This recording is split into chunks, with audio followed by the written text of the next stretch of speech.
Eu gostaria de começar com uma definição. Em palavras simples, um pacto de igreja refere-se ao acordo solene entre os membros da mesma igreja a respeito de como eles vão viver o evangelho juntos. Mas, meus irmãos, é uma observação digna de nota aqui. É importante reconhecer o espírito pactual dos membros a respeito de suas obrigações para com Cristo e uns para com os outros.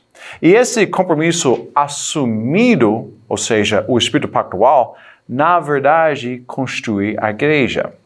Então, Bobby Jameson, em seu livro Batismo, publicado pela editora Fiel, ele esclarece muito bem esse ponto. Eu cito, siga a leitura. A linha entre ainda não é uma igreja e agora é uma igreja é atravessada pela aliança que os cristãos fazem uns com os outros. Esse compromisso solene é o que investe o grupo de crentes como as chaves do reino.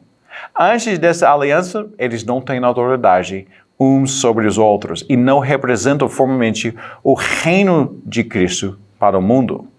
Mas quando fazem uma aliança, eles assumem a responsabilidade pela vida e doutrina uns dos outros e criam uma embaixada do reino de Cristo na terra. E o pacto, como documento, simplesmente resume suas obrigações bíblicas em relação àquela comunidade cristã. Deixe-me ilustrar isso para vocês, usando esse objeto aqui. Esse anel não me faz casado. Esse objeto não faz ninguém casado. Mas ele comunica e ressalta a todos o juramento solene que o casal fez diante de Deus e de outras testemunhas de amar, servir e dedicar um ao outro como marido e esposa. O pacto de compromisso, semelhantemente, serve para comunicar, lembrar e renovar o amor da pessoa para com Deus e sua obediência ao Evangelho através da participação em sua igreja. E por ser um conceito bíblico implícito, muitas congregações separatistas do contexto inglês e certos grupos anabatistas já registravam seus acordos pactuais de forma escrita. Por isso, grupos batistas assumiram essa mesma prática naturalmente. Mas isso se desenvolveu ainda mais ao longo da história batista. E deixe-me citar 3 exemplos de pactos de igreja e seu uso. Vamos voltar para o contexto de Nova Hampshire mais uma vez. Os idealizadores encarregados pela Convenção de Igrejas Batistas no estado de Nova Hampshire expulsaram pacto de igreja que eles recomendavam às suas congregações. E esse documento foi aprovado em 1833, juntamente com aquela declaração de fé que eu já mencionei. E uma versão desse documento foi revisada por John Newton Brown, um dos idealizadores dessa declaração de fé, em 1853. E a revisão de Brown, a revisão desse pacto se tornou, entre os batistas norte-americanos, eu cito, o padrão para a conduta de membresia em igrejas locais. E no Brasil, as igrejas batistas têm uma história ligada aos 2 pactos de Nova Hampshire, podemos dizer, ou seja, o pacto original e o pacto revisado por John Newton Brown. E agora na tela vocês estão vendo o teor do primeiro pacto adotado pelos batistas aqui no Brasil. E Zacarias Clay Taylor, mais uma vez, aquele missionário pioneiro aqui no Brasil, ele incluiu esse pacto em seu manual de igreja, que ele publicou em 1886. Embora ele traduzisse e usasse alguns anos antes. Assim, as primeiras igrejas batistas no Brasil e em Portugal até mais ou menos 1930, adotaram esse teor e o mencionavam em suas atas de organização. E a versão de Brown desse pacto foi analisada como a base para outro pacto, o Pacto de Igrejas Batistas, o qual a liderança da Convenção Batista Brasileira recomendava a suas igrejas afiliadas. Então, esse é o segundo exemplo. Mas agora, o último exemplo. O pastor Rick Warren, um pastor no contexto de Califórnia, nos Estados Unidos. Ele escreveu o pacto para a igreja que ele plantou na década de 80. E ainda que eu não concorde com todas as perspectivas desse pastor batista, ele falou algo sobre pactos de igreja que eu achei bem interessante citar.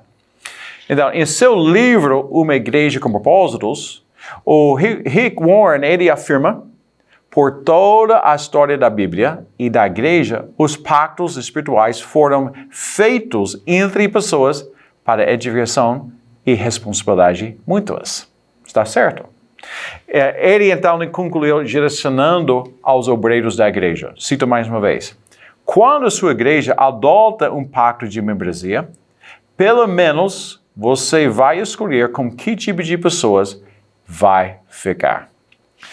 E para que o pacto de igreja se tornar significante na vida da igreja, os membros precisam sentir que aquela expressão pertence a eles. Se não for assim, o documento será apenas palavras que os membros recitam, de vez em quando, sem entender bem o porquê.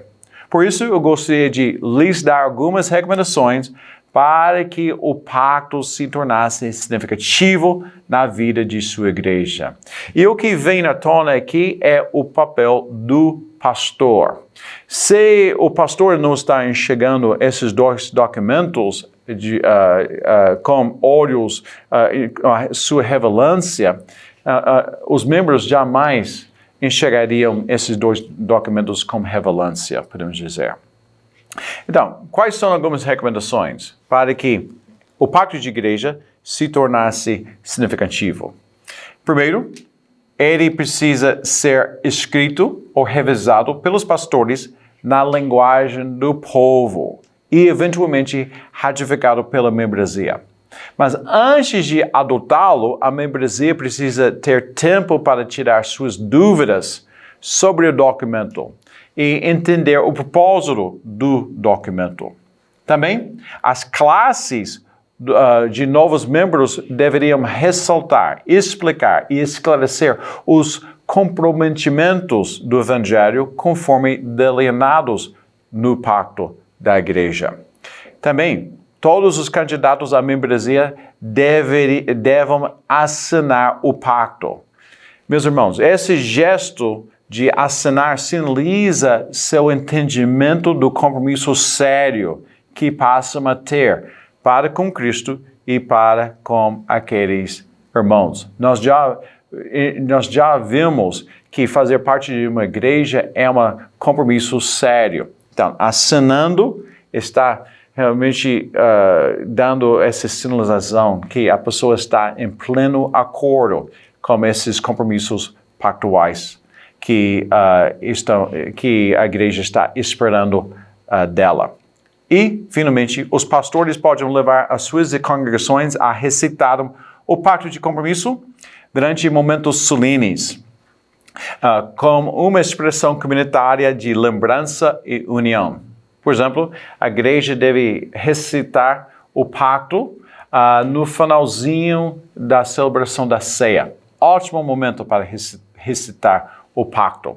Também pode ser na ocasião do aniversário da igreja, ou quando a igreja está entrando em uma reunião deliberativa, muitas vezes conhecido como um culto administrativo da igreja.